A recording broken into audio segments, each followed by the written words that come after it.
with good news for tough times.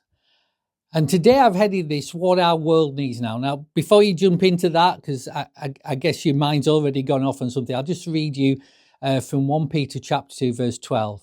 Having your conduct honourable amongst the Gentiles, that when they speak against you as evildoers, they may, by your good works which they observe, glorify God in the day of visitation.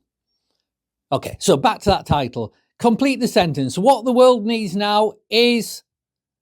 Okay, who thought love, sweet love? That's the only thing that there's not enough of. You know, all that sort of thing. And I think a lot of people listening, when they're asked that question, come up with that answer. But others come up with other answers with different ideas. Maybe we need more joy or more peace or an end to war, more equal wealth, care for those who can't care for themselves, emergency aid and relief, a change of political party, I don't know, help for better parenting. We've all got our list. That list goes on and on.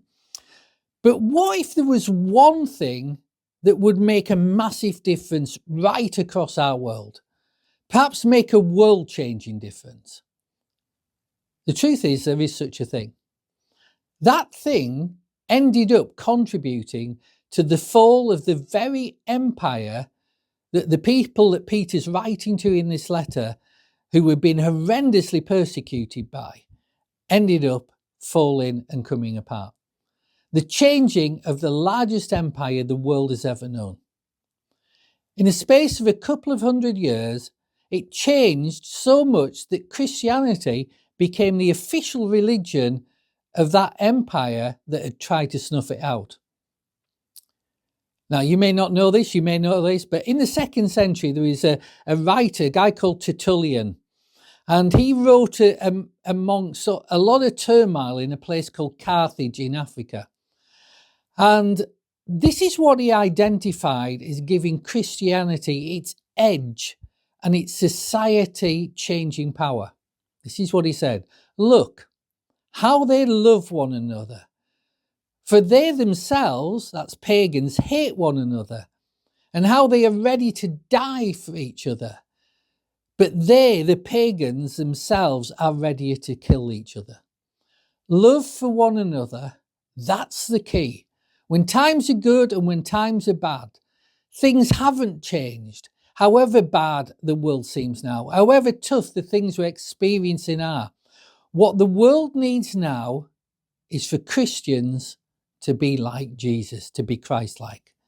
What the world really needs is for us to do what we say we should do.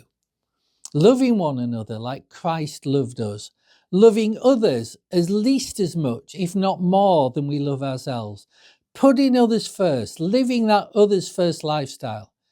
And Christians who live like that, look like that, act like that and react like that, how are we doing in that? How are you doing?